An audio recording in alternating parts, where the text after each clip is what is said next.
Terus kan tadi di depan itu aku kaget toyo, ada baju merah hitam. Terus tapi pasang spanduknya itu kan suruh gotong Pak Anies ya. Iya toh? Siapa yang nggak lihat? Aku aja lihat kok. Itu katanya sopo, saya tanya mana dia si Komar. Itu Satgas apa ya? Kok namanya Satgas hitam ya? Terus katanya Pak Komar, oh Satgasnya itu memang ini apa mau dukung Pak Anies itu Bu. Oh gitu. Aku bilang enak aja ya. Ngapain gue suruh dukung Pak Anies? Dia bener nih kalau mau PDI. Kalau mau PDI jangan kayak gitu dong ya. Ya tinggal mau nggak nurut ya. Lihat dong.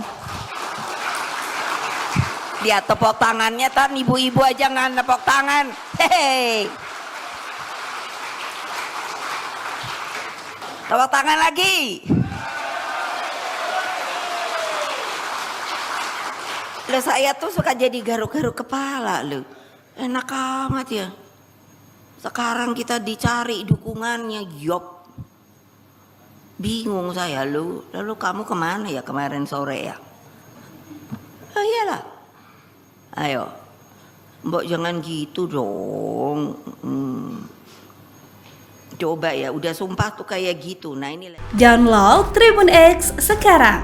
Menghadirkan lokal menjadi Indonesia.